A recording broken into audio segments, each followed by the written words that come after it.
ఏపీలో కలకలం రేపుతున్న బర్డ్ ఫ్లూతో తెలంగాణ ప్రభుత్వం అలర్ట్ అయింది. వైరస్ వ్యాప్తి చెందకుండా తెలంగాణ సరిహద్దులో చెక్ పోస్టులను ఏర్పాటు చేశారు. అయితే ఇంతవరకు తెలంగాణలో బర్డ్ ఫ్లూ కేసులు నమోదు కాలేదని అధికారులు తెలిపారు. వరంగల్, ఖమ్మంలో మృతి చెందిన కోళ్ల నమూనాలను ల్యాబ్కి పంపించారు. మరోవైపు బర్డ్ ఫ్లూపై పౌల్ట్రీ రైతులతో అధికారులు సమావేశాలు ఏర్పాటు చేసి అవగాహన కల్పిస్తున్నారు.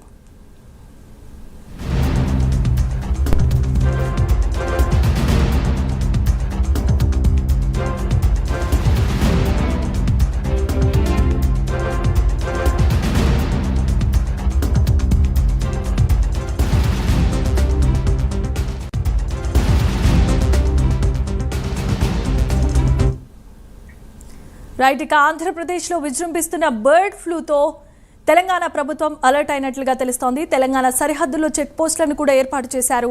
ఇప్పటి వరకు తెలంగాణలో సరిహద్దుల్లో చెక్ పోస్టుల ఏర్పాటుతో తెలంగాణలో బర్డ్ ఫ్లూ కేసులు నమోదు కాలేదని అధికారులు చెబుతున్నటువంటి పరిస్థితి. ఇదే అంశానికి సంబంధించి మరిన్ని అప్డేట్స్ అందించడానికి మా కరెస్పాండెంట్ నాగేంద్ర సిద్ధంగా ఉన్నారు. నాగేంద్ర, చెప్పండి.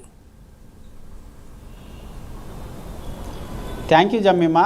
ఆంధ్రప్రదేశ్లో రోజు రోజుకి విజృంభిస్తున్నటువంటి బర్డ్ ఫ్లూతో తెలంగాణ రాష్ట్ర ప్రభుత్వం కూడా అలర్ట్ అయిందని చెప్పాలి. ఎందుకంటే ఒకవైపు ఏపీలో 2 ఉభయ గోదావరి జిల్లాల్లో ముఖ్యంగా బర్డ్ ఫ్లూ అనేది ఒక డేంజర్ బెల్స్ను మోగిస్తున్నటువంటి తరుణంలో ప్రస్తుతం తెలంగాణ ప్రభుత్వం అలర్ట్ అవడంతో పాటు అదేవిధంగా ఆంధ్ర తెలంగాణ సరిహద్దు ప్రాంతాల్లో ప్రధానంగా 24 చెక్ పోస్టులను అధికారులు ఏర్పాటు చేయడం జరిగింది. ఎందుకంటే ఒకవైపు ఏపీ నుంచి కూడా తెలంగాణకి పెద్ద ఎత్తున కోళ్లతో పాటు ఎగ్స్ కూడా పెద్ద ఎత్తున రవాణా అవుతుంటాయి. కాబట్టి దీనికి సంబంధించినటువంటి అంశంలో ప్రభుత్వం అప్రమత్తమయ్యి 24 చెక్ పోస్టులను ఏర్పాటు చేయడంతో పాటు ప్రతి వాహనాన్ని తనిఖీ చేసి ఏపీ నుంచి వచ్చేటటువంటి కోళ్ళని ఎక్కడికక్కడ ఆపు చేయడంతో పాటు వాటన్నిటిని కూడా వెనక్కి పంపిస్తున్నటువంటి పరిస్థితి అయితే కనిపిస్తుంది. ఎందుకంటే ఒకవైపు ఇప్పటికే ఏపీలో బర్డ్ ఫ్లూ నిర్ధారణ అయినటువంటి నేపథ్యంలో తెలంగాణ ప్రభుత్వం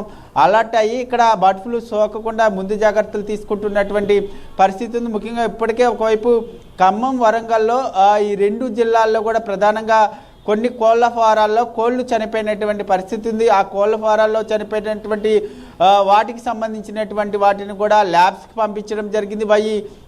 ముఖ్యంగా ఇతర కారణాలతో చనిపోయాయి, వాటికి బర్డ్ ఫ్లూ అనేది లేదు. ముఖ్యంగా తెలంగాణ రాష్ట్రంలో ఆ కేసులు నమోదు కాలేదు అంటూ కూడా పశుసంవర్ధక శాఖ డైరెక్టర్ ఒక స్పష్టతనివ్వడం జరిగింది. ముఖ్యంగా ఎవరు కూడా దీనికి సంబంధించి భయపడాల్సినటువంటి అవసరం లేదు.